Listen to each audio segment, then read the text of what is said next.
Welcome back, everyone. It's Dina Kalmeta here, and for today's broadcast, I wanted to bring you a very interesting article I found on the Washington Examiner. And the headline reads that China has developed weapons to fry the U.S. electric grid and is eyeing a high-tech Pearl Harbor attack. The report goes on to read, with the help of stolen U.S. technology, China has developed at least 3 types of high-tech weapons to attack the electric grid and key technologies in a surprise Pearl Harbor assault that could send America into a deadly blackout. An EMP task force on national and homeland security said that China has built a network of satellites, high-speed missiles, and super electromagnetic pulse weapons that could melt down the U.S. electric network, fry critical communications, and stifle aircraft carrier groups. According to the report, written by the task force's executive director, Peter Pry, an expert of EMP warfare, China developed the weapons as part of its total information warfare that includes hacking raids on computers. What's more, despite China's promises to attack only after being attacked, Pry revealed new data to show that the communist nation is lying and eager to shoot first with high-altitude electromagnetic pulse, or HEMP weapons launched from satellites, ships, and land. He said China's military doctrine, including numerous examples presented here of using the HEMP attack to win on the battlefield, defeat U.S. aircraft carriers, and achieve against the U.S. homeland a surprise Pearl Harbor. And they are replete with technical and operational planning consistent with a nuclear first strike. He added that while some believe China's promise not to fire first, there are key U.S. officials who don't buy it. For example, he cited February's 2020 testimony from the Chief of U.S. Strategic Command, Admiral Charles Richard, who said that he could drive a truck through China's no first use policy. In the meantime, the Pentagon and President Trump take the threat seriously and are slowly moving to build protections from an attack. Those efforts come as China, Russia, North Korea, and Iran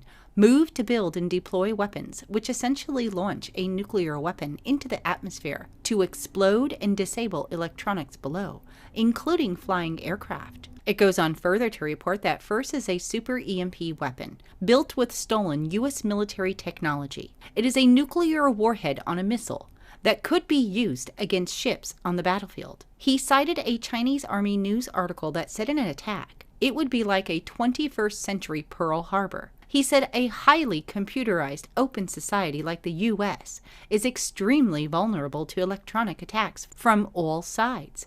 This is because the U.S. economy, from banks to telephone systems and from power plants to iron and steel works, relies entirely on computer network. Second are hypersonic weapons, including missiles that can send a warhead at 5 times the speed of sound to a target. And the third is the development of EMP satellites armed with nuclear weapons that can float for years in the sky. Pry said that the U.S. should be very concerned about a scenario where China uses nuclear space weapons, perhaps ICBMs or IRBMs, to quickly sweep the skies of U.S. satellites, even at the risk of losing PRC satellites, which could then be replaced with a surge of satellites launched by China to capture the high frontier and cripple U.S. military capabilities. So this right here is a very real possibility, especially of how the relationship is with the United States and China right now. But an EMP attack would literally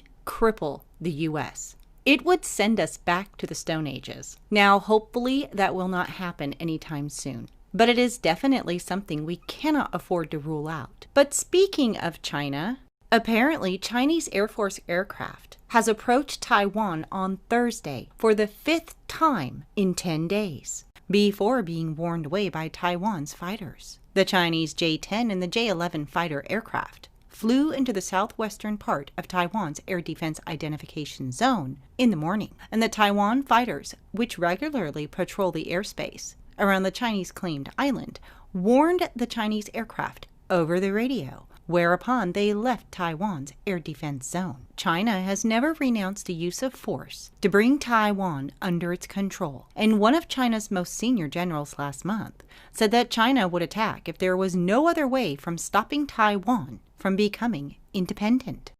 And over in India, tensions intensified after India gave the go-ahead to move warships and fighter jets to within striking distance of China. India's government has given powers to the country's armed forces to make emergency procurements to bulk up its reserves following the intense violence that saw dozens of soldiers killed.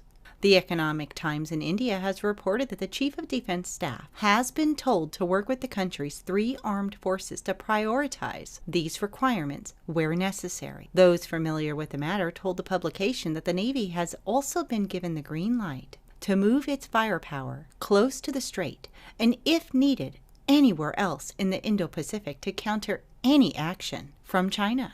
Fighter jets have been moved to more advanced locations in a sign that India and China could be preparing for more violence. While India has initiated the dialogue to contain the conflict, sources close to the matter told the Economic Times that the government now does not want to take any chances, especially after the bloody battle that took place on Monday. In addition, India and Russia have been negotiating the purchase of the MiG-29 and the Su-30 MKI aircraft since last year. But now, it's been placed on an emergency order. The Indian Air Force has decided to purchase the 33 fighter jets from Russia, and government forces have confirmed that the IAF has moved a proposal to the Defense Ministry for the approval for the jets. As it certainly seems like India is preparing for another confrontation, they will take part in a trilateral meeting with Russia and China next week. So definitely some very interesting news there in regards to India, and hopefully they'll be able to sit down and talk, and maybe these tensions will simmer just a little bit.